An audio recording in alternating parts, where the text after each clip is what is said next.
arrancar, queremos darle la bienvenida al doctor Oscar Porta. Muchas gracias, doctor, por acercarse a compartir con nosotros esta jornada. Él es miembro del grupo de trabajo de neurología de la conducta y neurociencias cognitivas y es miembro titular de la Sociedad Neurológica Argentina. Vamos a darle la palabra y la idea es que pueda exponer y que haya una instancia de preguntas que, donde quiera hacer preguntas, vamos a hacer todas las preguntas juntas y el doctor va a responder. Así hay un ida y vuelta y podemos aprovechar la jornada.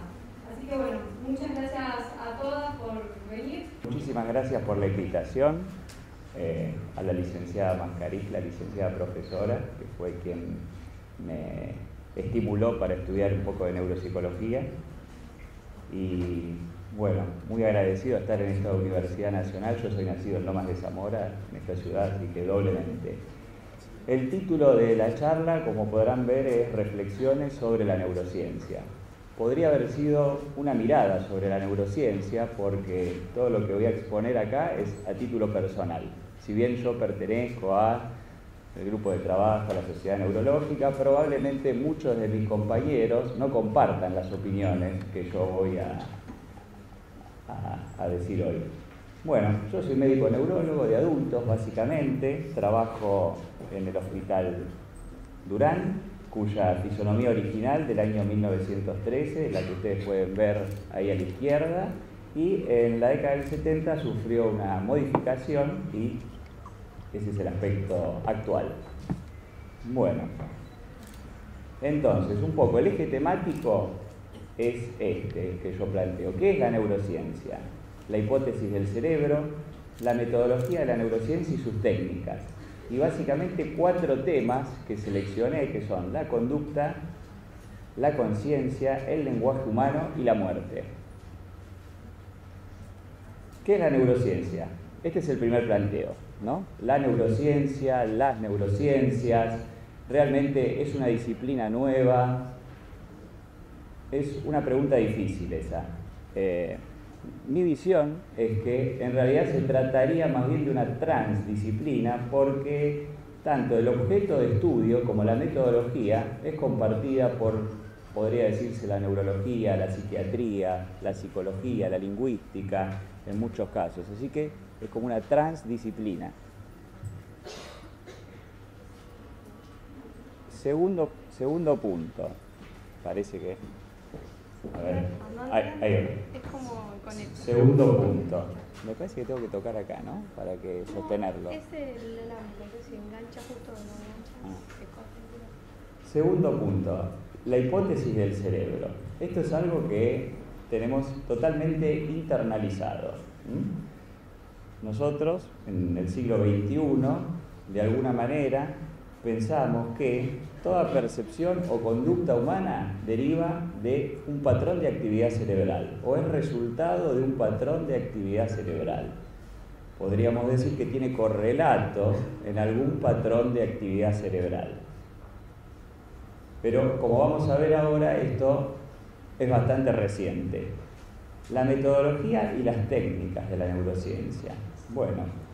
Básicamente la metodología y las técnicas son las neuroimágenes, y dentro de las neuroimágenes es hegemónica la resonancia magnética funcional. ¿Qué es la neurociencia? También un poco podemos verlo en lo que son las opiniones de los neurocientíficos. Ahí tenemos una frase de un neurocientífico que se llama Francis Crick, que en la década del 90, que fue llamada la década del cerebro, en una publicación sobre la búsqueda científica del alma, él dice esto: somos solo un montón de neuronas. Otro neurocientífico muy famoso, portugués, Antonio Damasio, escribe un libro que se llama Y el cerebro creó al hombre. Y el Premio Nobel de Medicina del año 2004, Kandel, junto con los coautores del famoso tratado Principios de Neurociencia, dice que la tarea de la neurociencia consiste en explicar la conducta humana en términos del cerebro. La hipótesis del cerebro. Bueno, para el ser humano prehistórico, sabemos que han producido este tipo de trepanaciones y que sorprendentemente muchas personas sobrevivieron a estas trepanaciones por las líneas de cicatrización que encuentran en estos cráneos. ¿Cuál era el motivo por el cual realizaban trepanaciones? Bueno, no lo sabemos exactamente. Algunos postulan que era para liberar espíritus malignos, otros para aliviar dolores de cabeza, ataques de epilepsia, y algunos plantean que era una forma de condecoración, hacer una trepanación a una persona. Y hay quienes dicen que era para tratar fracturas con hundimiento de cráneo, ¿no? Bueno, estas trepanaciones las encontramos durante el periodo neolítico, pero ya durante las primeras civilizaciones de la historia empiezan a desaparecer. ¿Qué importancia le daban al cerebro la cultura de las dinastías egipcias? Parece que muy poca. Cuando desarrollaban el proceso de momificación, ya las primeras dinastías, vemos que ellos hacían un pequeño orificio en el cráneo, lo que podría ser la continuación de la nariz en la base del cráneo, un orificio de menos de 2 centímetros, para extraer el cerebro. En realidad hacían una papilla con el cerebro y lo extraían con ese elemento. No tenía mucha importancia para ello. Lo que conservaban de la momia era el corazón en la posición original, y en 4 vasijas se separaban los pulmones, el estómago, el hígado y los intestinos. Esos eran los órganos importantes para la trascendencia, para el viaje al más allá. La medicina occidental tiene mucho que ver con la escuela griega, con Hipócrates. Hipócrates sí plantea, y el cuerpo hipocrático, que del cerebro provienen las emociones, alegrías, placer, risas, y también de alguna manera la sabiduría y los conocimientos. Cuando Grecia coloniza Egipto con Alejandro Magno, ahí se instalan también una escuela médica importante, que es la Escuela Médica de Alejandría, y cambia un poco la perspectiva. Y bueno, el segundo médico más famoso de la historia de la medicina occidental quizás sea Galeno. ¿Qué idea tenía Galeno acerca del cerebro? Una quizás no tan distinta a la actual. Él pensaba que era como una glándula, y que esta glándula, a través de los nervios, liberaba fluidos en el resto del cuerpo. Quizá a alguno le parezca muy distinto, pero si pensamos en la idea de los neurotransmisores y la liberación de sustancias neuroquímicas a través de los nervios en los distintos efectores, no sea tan disímil. Bueno, ya llegamos al Renacimiento, ¿no? Descartes plantea la necesidad de un nuevo sistema filosófico que rompa con la escolástica, y tiene que encontrar una piedra fundamental que afirme su sistema filosófico. ¿Cuál es eso? La subjetividad. Cogito ergo sum, es lo único que no debe ser demostrado necesariamente, yo soy un ser pensante, y plantea la teoría de las 2 sustancias, ¿no? La res cogitans y la res extensa. El alma, la cosa pensante, y el hombre y el mundo, la res extensa. La conexión entre ambas, la glándula pineal. Una pequeña glándula que está en la parte posterior del cerebro y que hoy decimos que se encarga de producir una sustancia química que se llama melatonina, que es importante para la regulación de los ritmos sueño-vigilia. Bueno, avanzando en el siglo XVII, empiezan a permitirse las disecciones, las autopsias y el estudio del cerebro. Entrando en el siglo XIX, en el 1800 aparece una disciplina que se llamó frenología. Frenología, conocimiento de la mente. ¿Y cuál es el mérito de esta disciplina? Plantear que el cerebro es el órgano de la mente. Este médico neuroanatomista, que quizá conozcan, de apellido Gall, Él tenía una teoría que en realidad el cerebro estaba compuesto como por una serie de subórganos. Todos estos subórganos, conforme estaban desarrollados en sus facultades en la persona, producían una protrusión en el cráneo. Y él podía estudiar a través de la craniología, ¿no?, del estudio de los abultamientos en el cráneo, cuán desarrolladas estaban una u otra facultad. Por ejemplo, él decía que la estructura que hoy en día llamamos cerebelo, que está en la parte posterior y que decimos que se relaciona con el equilibrio, básicamente, pero que también quizá le atribuimos algunas propiedades de la teoría de la mente y algunas propiedades relacionadas con las funciones ejecutivas. Él decía que era el centro de la amatividad, no la amabilidad, la amatividad. Sería como la facultad de dar amor, una cosa así. Bueno, las teorías de Gall persistieron durante mucho tiempo. Uno de sus discípulos, de apellido Spurgeon, presentó sus teorías en Boston, en Harvard, y se dice que la psicología americana tiene una impronta importante de frenología. Bueno, hablamos mucho de neuronas, pero esto es algo relativamente reciente. Si pensamos que el premio Nobel por la doctrina de la neurona se lo otorgan a Camilo Golgi y a Santiago Ramón y Cajal en el año 1906. El primero había desarrollado las tinciones histológicas para poder individualizar en el microscopio las neuronas, y son las descripciones de Santiago Ramón y Cajal las que le dan entidad.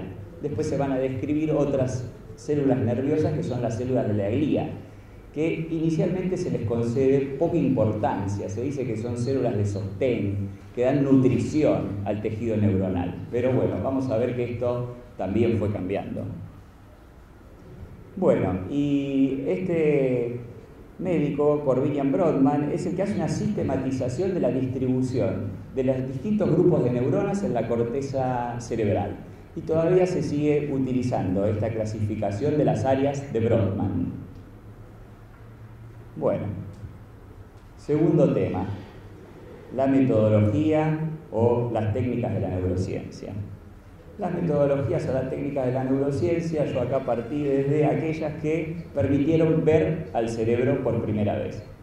Y acá tenemos que remontarnos al año 1919, cuando un neurocirujano de nombre Walter Dandy desarrolla la primera técnica, que se llama neumoencefalografía.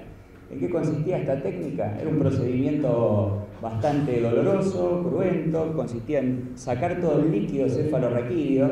El líquido cefalorraquídeo es un líquido que tenemos en el cerebro y en la médula, que básicamente evita que frente a un traumatismo de cráneo el cerebro golpee contra el hueso y se lesione fácilmente, ¿no?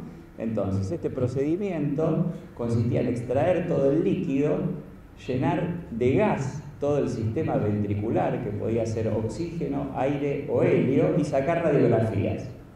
Y estas eran las radiografías que se obtenían. El paciente a veces tardaba meses en recuperarse una neumoencefalografía si es que lo toleraba.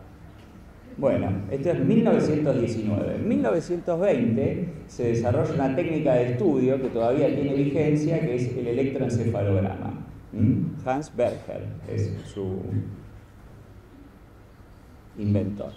Recién, en la década del 70, aparecen los primeros tomógrafos. Este ingeniero que trabajaba en la empresa EMI es el que gana el premio Nobel por el desarrollo de los primeros tomógrafos. Las primeras tomografías mostraban muy mala definición. Son estas. Se decía que era una imagen que estaba llena de grano. Hoy en día, si vemos esto, decimos malísimo.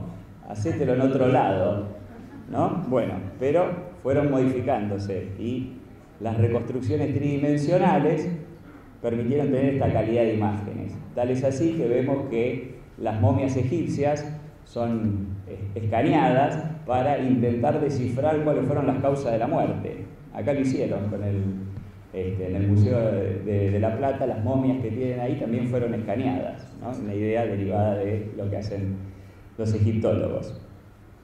Bueno, en los 80 se desarrolló otra técnica, la resonancia magnética, basada en las propiedades paramagnéticas de los núcleos de los átomos de hidrógeno, presentes en el agua, ¿no? Los núcleos de los átomos de hidrógeno, y permitieron obtener estas imágenes en muy buena calidad. Derivado de la resonancia magnética aparecen otras técnicas. Una técnica se llama tractografía. Esta permite ver los haces de comunicación del cerebro. Tal es así que aparece en azul cuando hay un haz de comunicación. Un haz de comunicación que va de arriba abajo o de abajo para arriba. Cuando hay un haz de comunicación de derecha a izquierda aparece en rojo o verde, y en amarillo si va de adelante para atrás o de atrás para adelante. Interesante, ¿no? Tractografía. Bueno, y derivada de la resonancia magnética funcional aparece otra técnica de análisis, que es la espectroscopía. Lo interesante de esta técnica es que permite, dentro de ciertos límites, hacer un análisis bioquímico de una lesión, ¿no? Hay una lesión cerebral, una mancha, que uno ve en la resonancia, pero no sabe a qué atribuirle esa mancha. Uno puede tener dudas. Por ejemplo, la duda más importante es si se trata de un tumor o no. Y a través de esta técnica de espectroscopía, digamos, puede tratar de conocerse si se trata de un tumor o no. Bueno, aparecen las técnicas funcionales. Las técnicas funcionales ya no son fotos, sino que nos hablan del rendimiento del cerebro. Se hacen algunas inferencias, ¿no? Se hace una inferencia que el rendimiento o el funcionamiento cerebral depende indirectamente de si tiene mucha circulación, recibe mucha circulación cerebral, un área de la corteza, o si consume glucosa. Si consume glucosa o extrae mucho oxígeno o recibe mucha circulación cerebral, se infiere que esa área funciona de manera activa, ¿no? Este se llama SPECT cerebral, hay otro que se llama PET, y del que hablamos, que es la técnica estrella de la neurociencia, es la resonancia magnética funcional. Bueno, el lenguaje humano. Segundo tema. El lenguaje humano, que es esta capacidad, este código de comunicación tan sofisticado, fonético, gramatical, sintáctico, con toda su potencialidad, que es propio de nuestra especie, de los Homo sapiens, quizá de los Neandertal, fue estudiado por el punto de vista de lo negativo, así como la frenología estudiaba por el punto de vista del desarrollo de una facultad mental, digamos, que pensaba que cada uno de estos subórganos era como un músculo, y conforme más desarrollo tenía, más crecía y producía una protrusión en el cráneo que Gall y Spurgeon podían palpar. Bueno, la metodología de estudio de los déficits del lenguaje fue justamente por los pacientes que perdieron esa facultad del lenguaje, que la perdieron de golpe, producto de un accidente cerebrovascular, como el famoso caso que describe el médico francés Paul Broca, el primer paciente de él, apodado Tan, porque queda su lenguaje reducido a una estereotipia. Tan era lo único que producía. Tenía una lesión en la región anterior del lóbulo frontal izquierdo, en el pie de la tercera circunvolución frontal izquierdo. Posteriormente, Broca estudia 25 casos con características similares y escribe un artículo muy famoso: Nosotros hablamos con el hemisferio izquierdo. Pasa un poco más de una década y un médico alemán, Wernicke, empieza a describir casos de pacientes que no comprendían el lenguaje. Sentían como que les hablaran en un lenguaje extraño, que no conocían. En estos pacientes se encuentra una lesión más posterior en el cerebro. De ahí el área de Broca y el área de Wernicke. Y no pasa mucho tiempo que otro alemán, Lichtheim, encuentra una dificultad de los pacientes para repetir, sobre todo para repetir. Sin embargo, la producción era bastante buena y la comprensión también. y encuentra que es producto de una desconexión entre estos dos centros. Y hace la primera sistematización o modelo explicativo del lenguaje humano, ¿no? Donde existiría un área de producción, un área en el cual se almacenarían las palabras y un área que estaría relacionado con el acceso al significado de esas palabras. Pero aparecen las críticas. Para algunos el padre de la neurología es Charcot, para otros es Jackson. Jackson en realidad es el primero que empieza a usar un martillo y un oftalmoscopio, como seguimos usando los neurólogos hoy en día, así que bueno, a mí me cae un poco mejor Jackson. Y él dice que una cosa es la localización de la lesión que destruye el habla y otra es la localización del habla, ¿no? Él plantea una crítica a este enfoque. Y si yo recurro a un viejo libro que usaba cuando era ayudante de neurofisiología y era alumno de medicina, encuentro las explicaciones. Si hablamos de centros, bueno, la opción A probablemente sea la que corresponda a la lesión del centro del habla, pero también puede ser que una lesión interrumpa una conexión, como vimos en la tractografía, que vemos las conexiones, interrumpa una conexión, o que destruya un centro facilitador del lenguaje, o que destruya tejido encefálico que lleve irrigación al centro del lenguaje. Eran varias las posibilidades.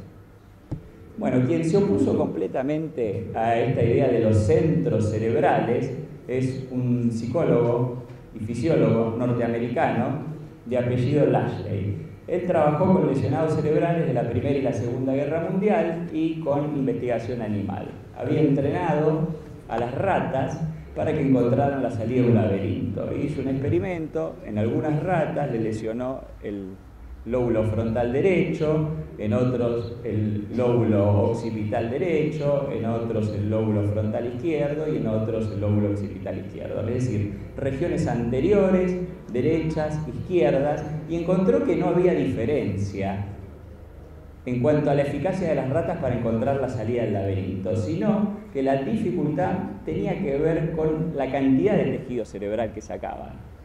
No con la localización, sino con la cantidad de tejido.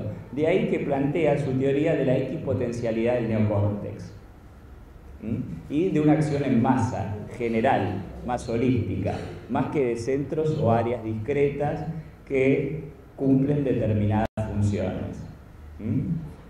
Bueno, ya entramos a la conducta humana.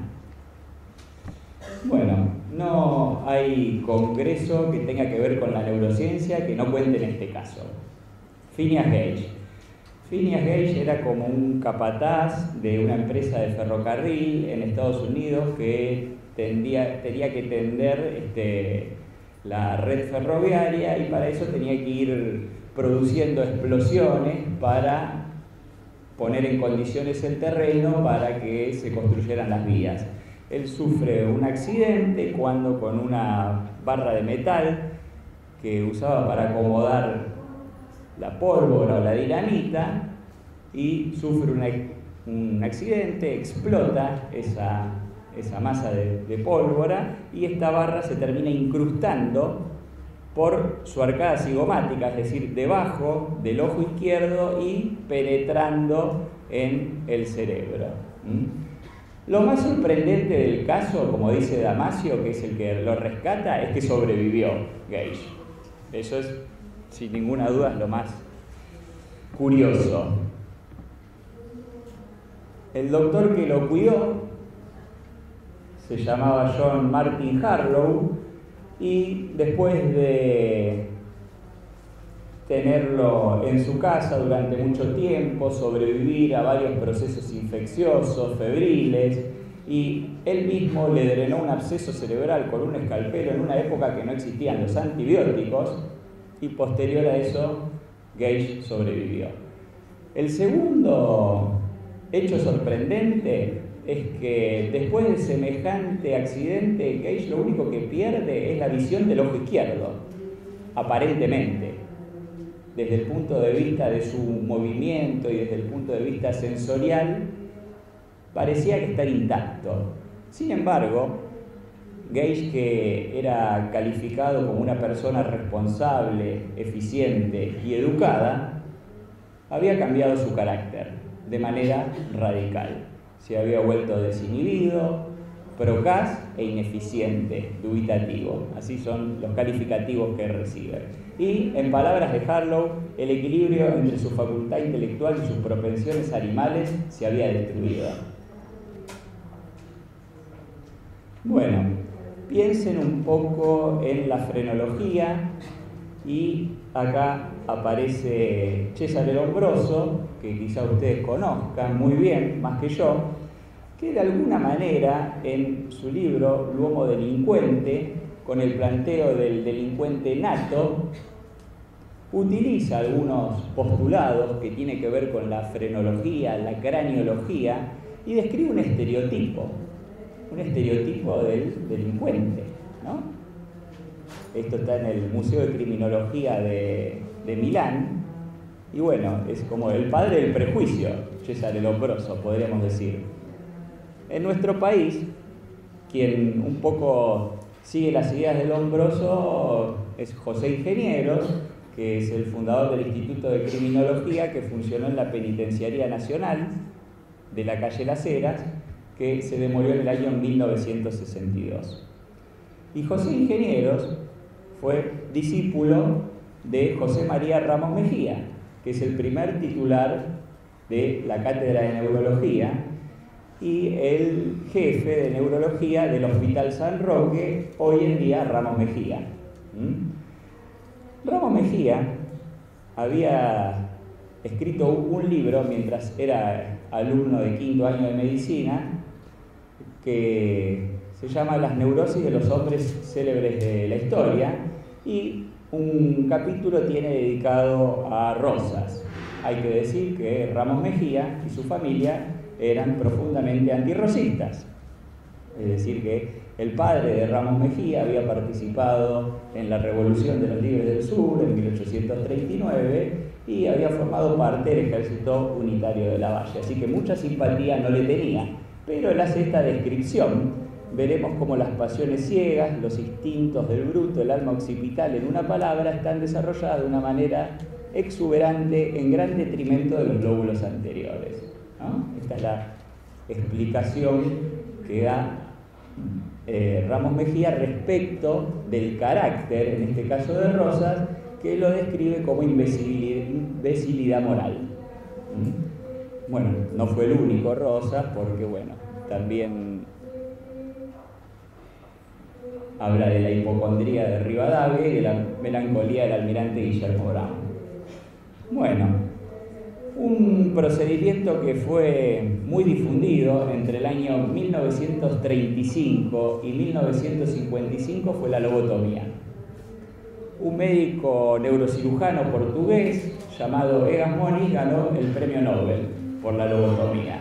En esa época se veía el procedimiento como una gran posibilidad de controlar la agresividad de los pacientes psiquiátricos, la agresividad de los enfermos psiquiátricos. Se cree que en esos 20 años se hicieron 400.000 lobotomías, 100.000 solamente en Estados Unidos. Un discípulo muy enfervorizado de Egas Moniz, de apellido Freeman, paradójicamente hombre libre, ¿no? Freeman, que, como dijimos, hizo 100.000 lobotomías en Estados Unidos con un método que él llamaba de picahielo, porque accedía rápidamente al lóbulo frontal a través del techo de la órbita, del techo del ojo, y el procedimiento podía ser realizado de manera bastante rápida y eficaz, aún en los institutos neuropsiquiátricos, es decir, sin necesidad de utilizar un quirófano. Bueno, lo que se le reconoce a Freeman es que describió todas las consecuencias negativas que tuvo el procedimiento. Describió el síndrome apático hipobúlico, las epilepsias sintomáticas que derivaron del procedimiento. La lobotomía cae en desuso en los 60, con el desarrollo de los neurolépticos, de los modernos psicofármacos. Bueno, en lo que fracasó la neurociencia hablando de la conducta, es en explicar la genialidad, al menos la neurociencia de la década del 80. Cuando Einstein fallece de un aneurisma de aorta abdominal en Princeton en 1955, un médico guarda su cerebro con el objeto de intentar desentrañar los secretos de la genialidad. Y ese cerebro es analizado por dos famosos neuroanatomistas en los 80. La cuestión estuvo centralizada sobre todo en el área parietal inferior izquierda, que se creía de vital importancia para la conceptualización, para el pensamiento abstracto. Entonces la hipótesis a priori era que ahí Einstein iba a tener más neuronas que los controles, que la gente con la cual se comparaban. Y oh sorpresa, encontraron menos. Y encontraron más células de la glía. Y hoy en día la glía tiene otro estatus. Bueno, la conciencia.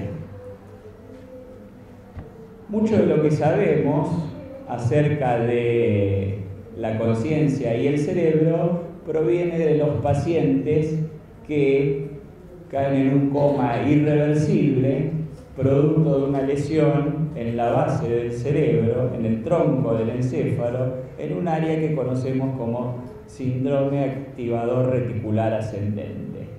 Hoy en día decimos que esta área es de vital importancia para la conciencia y para el mantenimiento de los ciclos sueño-vigilia en las especies y que se conecta a través de la corteza cerebral, a través de unas proyecciones que se llaman en telaraña, monoaminérgicas en telaraña. Volviendo a mi libro de neurofisiología de cuando era alumno, es muy interesante las propuestas de Carpenter respecto de la conciencia y el libre albedrío. Si somos un montón de neuronas que recibimos estímulos del medio, posiblemente los procesemos de manera consciente e inconsciente y produzcamos una respuesta, ¿no? Otra posibilidad es que a veces procesemos los estímulos de manera consciente y generemos una respuesta y que a veces produzcamos el estímulo independientemente del acceso a la conciencia, ¿no? Un circuito estímulo-respuesta, como podemos ver cuando tomamos los reflejos. Cuando los neurólogos le tomamos los reflejos a una persona, percutimos en la rótula y obtenemos una respuesta. Y una propuesta inquietante es esta: que la conciencia esté en el trono, observando las percepciones que recibimos y mirando las respuestas que obtenemos, pero sin poder intervenir directamente. La resonancia magnética funcional permitió estudiar pacientes que entraron en una condición que se llama estado vegetativo persistente. Hoy en día el término que se usa es estado de vigilia sin respuesta. En este caso, estudiaron un paciente que estaba en esa condición, que es la persona de abajo, y le dijeron simplemente si su papá se llamaba, y le dieron el nombre del padre, Pablo, suponemos. Vieron que se encendía un área en la resonancia magnética funcional y cuando lo hacían con los controles y hacían la misma prueba, se encendía la misma área. Cuando le daban un nombre que no era el nombre del padre, ¿no? Martín, tu papá se llama Martín, vieron que se encendían otras áreas que correspondían con el control. Entonces, a partir de este momento, se hace la inferencia de que probablemente estos pacientes que decimos que están en un estado sin contenido de conciencia, como es el estado vegetativo o de vigilia sin respuesta, probablemente estuviéramos equivocados y tengan mayor contenido de conciencia que el que nosotros podemos observar a través del examen neurológico. Bueno, la muerte. La muerte también pasa por la neurociencia. En la primera mitad del siglo XX, la muerte es un sinónimo del paro cardiorrespiratorio irreversible, es decir, paciente que no se puede reanimar después de un paro cardíaco, indudablemente estamos todos de acuerdo que está muerto. Ahora, con el desarrollo de las unidades de terapia intensiva, existe la posibilidad de mantener artificialmente la respiración y la circulación. Entonces, el criterio de muerte cambia. Y el criterio de muerte es el cese irreversible de las funciones encefálicas. Esa es la muerte. Así lo entendemos hoy en día, o muerte bajo criterios neurológicos, y muerte cerebral sería una redundancia, en realidad, porque no hablamos de muerte renal ni de muerte cutánea. No, la muerte hoy en día se asume que es la muerte cerebral. Bueno, curiosamente, la legislación en los distintos países especifica de manera distinta cómo debe comprobarse esta muerte cerebral. Así, por ejemplo, en Gran Bretaña es suficiente con demostrar el cese irreversible de las funciones del tronco cerebral. En Estados Unidos y en la Argentina se debe demostrar el cese irreversible de las funciones del tronco cerebral y de la corteza cerebral. Por eso se les hace un electroencefalograma a las personas. Y ya finalizando, al principio habíamos mostrado unas opiniones, ¿no?, respecto de los neurocientíficos, con un texto de un psicólogo que se llama Marino Pérez Álvarez, que lo publica en un journal que se llama Papeles del Psicólogo, y él plantea que la neurociencia hoy en día está invadiendo la cotidianeidad. Es así que encontramos que el cerebro está en cambio, es el cerebro argentino, es el cerebro el que está obeso, es el cerebro el que está feliz, es el cerebro que tiene emociones, el cerebro se vuelve inteligente y somos nuestro cerebro, ¿no? Aparece un reduccionismo. Y él plantea varias críticas, ¿no?, a este punto de vista en este artículo que se llama El magnetismo de las neuroimágenes, moda, mito e ideología del cerebro. Plantea confrontar esta idea cerebrocéntrica, dice que todos los temas de la psicología aparecen necesariamente pasados por la máquina de las neuroimágenes y que el cerebrocentrismo es una nueva forma de individualismo, como una idea moderna del capitalismo.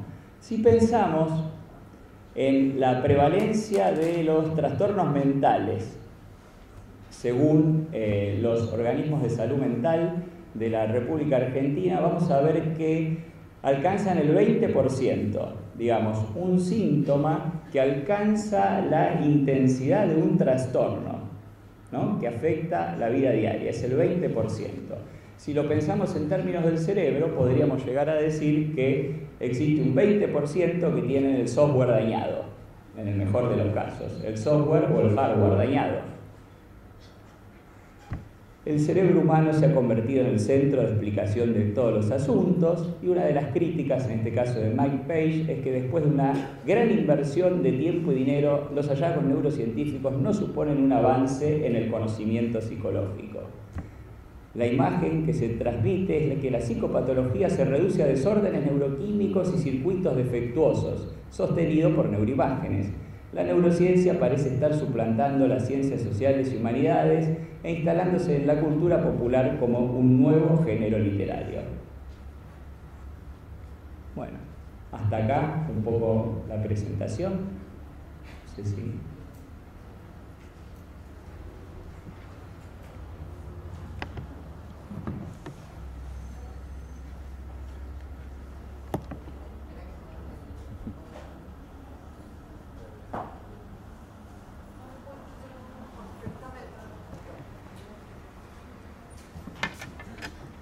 Bueno, muchas gracias, Oscar.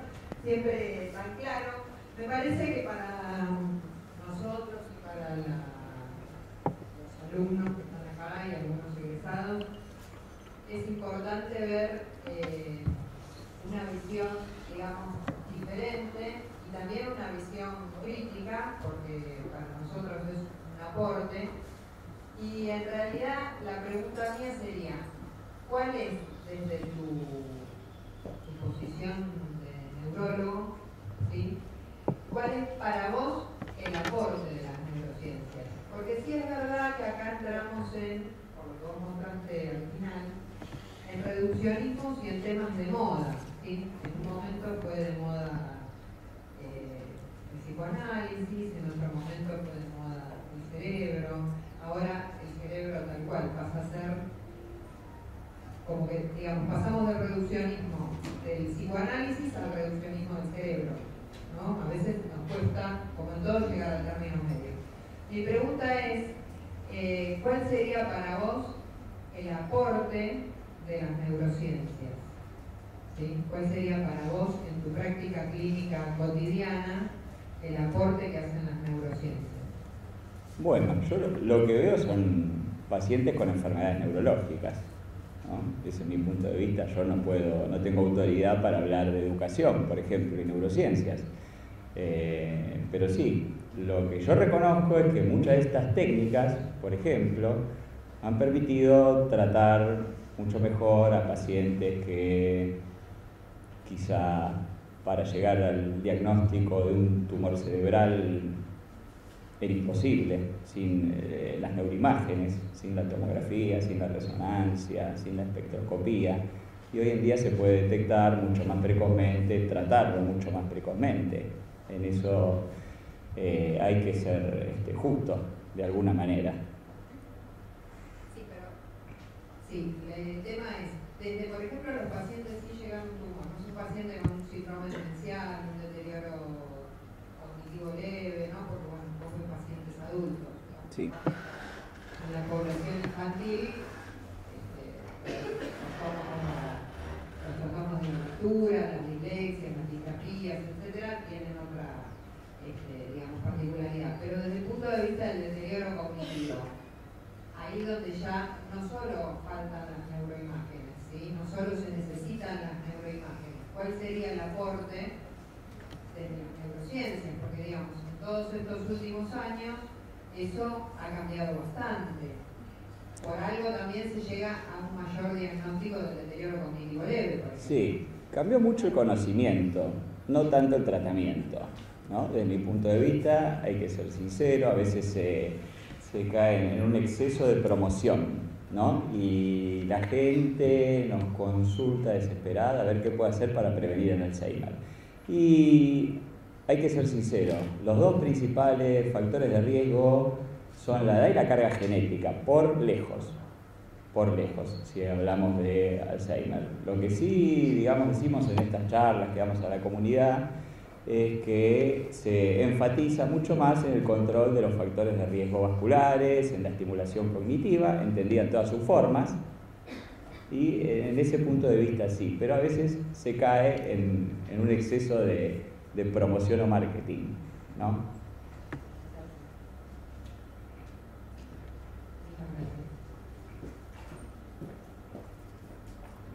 ¿Alguien quiere hacer alguna pregunta?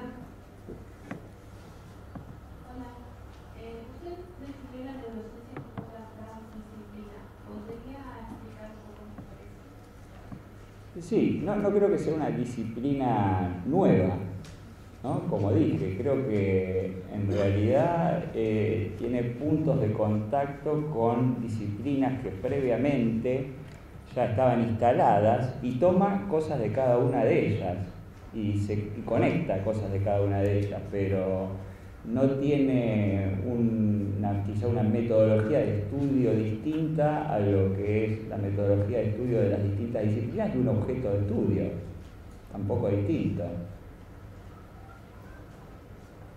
¿Algunas preguntas más? Estamos tímidos todavía. Bueno, profe. Bueno, yo tengo una pregunta. ¿Vio cuando habló de conciencia y libre albedrío donde mostró una fórmula?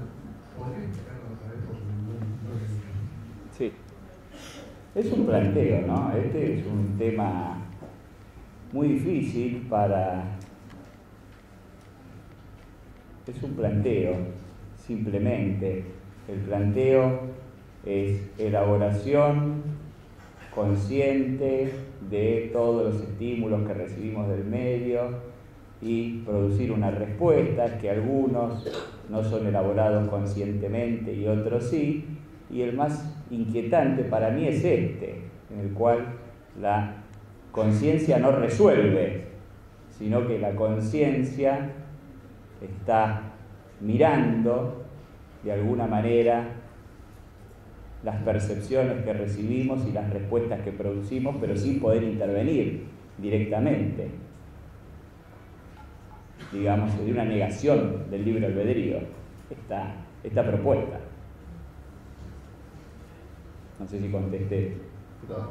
¿Sí? Pregunta. ¿Alguno quiere hacer una pregunta más? ¿Alguna?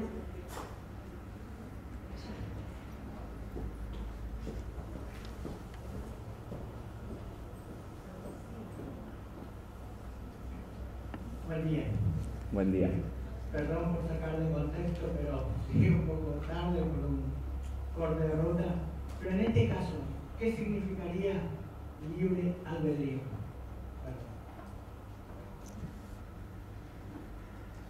La posibilidad de elegir opciones.